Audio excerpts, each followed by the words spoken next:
opinión de la Cámara de Representantes.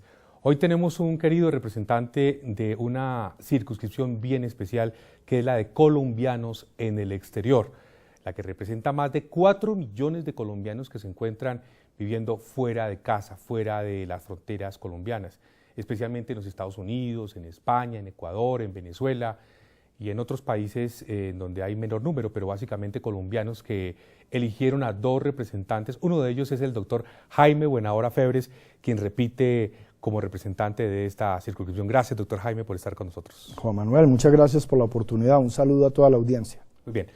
Hoy vamos a tocar varios temas, entre ellos uno bien importante. Usted hizo una exposición bien importante en la plenaria de la Cámara acerca del papel proactivo que debería tener el gobierno nacional, especialmente la Cancillería, con respecto al conflicto armado que se vive especialmente en el Medio Oriente, allí entre Israel y Palestina, en una zona de alto conflicto como es la Franja de Gaza.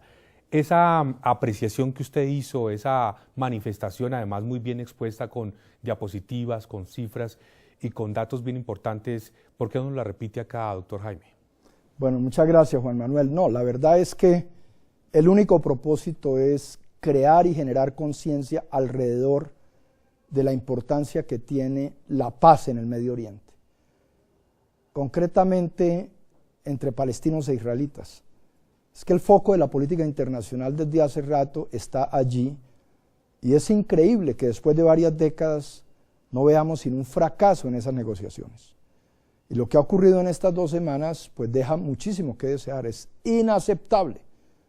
Vivimos en un mundo moderno en donde se habla de derechos humanos, en donde se creen las civilizaciones, en donde las raíces de estos pueblos son profundamente religiosas y sin embargo vivimos entre masacres. Entonces lo que he dicho es, primero, Colombia es un país que, inserto en la comunidad internacional, tiene también unas responsabilidades y debiera ser más proactivo en la búsqueda de la paz. Así como la buscamos internamente, también es bueno pensar en otros pueblos que nutren el planeta. Y en este caso concreto, pues por supuesto, queremos la paz en el Medio Oriente, queremos respetar al Estado de Israel, pero igualmente queremos que haya respeto profundo por el pueblo palestino. ¿De qué se trata? En los últimos 15 días ha habido unos ataques de un grupo terrorista, Hamas, que controla prácticamente la Franja de Gaza, pero que no es la población civil de Gaza, y ha lanzado una serie de misiles, más de 2.000, que afortunadamente, dada la altísima tecnología militar israelita, estos misiles han podido controlarse. Sí. Se han causado 25, 30 muertes del lado de Israel. Pero la reacción del Estado de Israel ha sido absurda, desproporcionada. Desmedida. Desmedida, así es. En 14 días llevamos 500 muertos y más de 3.000 heridos. Pero además, a esta querida audiencia hay que explicarle qué es la Franja de Gaza. Sí, hagamos un poco de historia. ¿Por qué ese conflicto? Bueno, este es un conflicto que tiene prácticamente un siglo. Si tenemos en cuenta que toda esta región del Medio Oriente hizo parte del Imperio Otomano hasta 1918. Los turcos, como se sabe, perdieron la Primera Guerra Mundial y todo este territorio fue desmembrado del Imperio Otomano que les pertenecía y se formaron unos segmentos. Por ejemplo, el mandato francés se encargó de lo que hoy es Siria y Líbano. El mandato británico recogió Jordania, toda esta zona de donde después se formará Israel, parte de Irak, etc.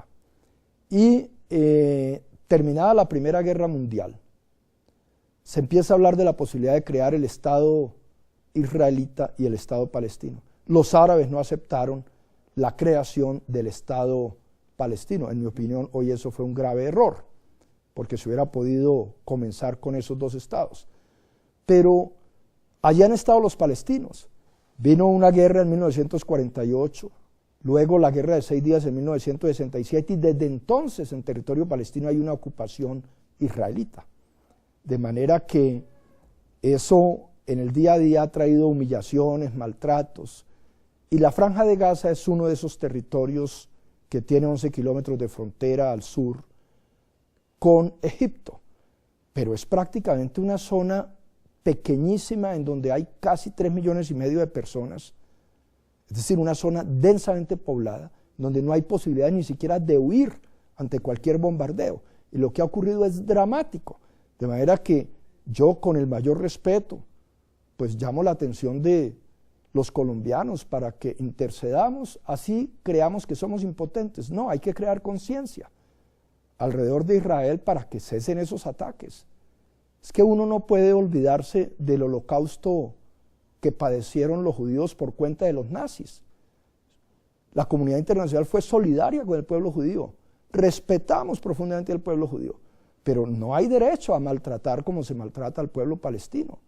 Yo terminé hoy la intervención hablando de Anne Frank, una niñita de 13, 14 años que vivió escondida en Ámsterdam en una mansarda durante 2 años hasta que la descubrieron los nazis con algunos otros miembros de su familia y fueron llevados a un campo de concentración y exterminados. Pues esa niñita a los 13, 14 años era una extraordinaria filósofa y periodista y dejó un diario que se llama El Diario de Ana Frank. Y una de sus frases lindas es aquella que dice: quisiera que mi voz fuera oída por todo el planeta para hablar de justicia y dignidad humana. ¿Cómo quisiera yo que el mundo judío recordara a Ana Frank? ¿Cómo quisiera yo que los palestinos entendieran también ese mensaje?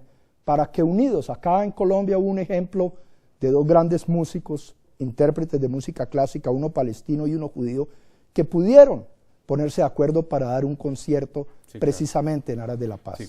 Representante, usted hace claridad en su intervención también que los 3 comunicados que ha emanado la Cancillería colombiana dejan mucho que desear porque son, digamos, que casi que un saludo a la bandera y que no generan una posición clara.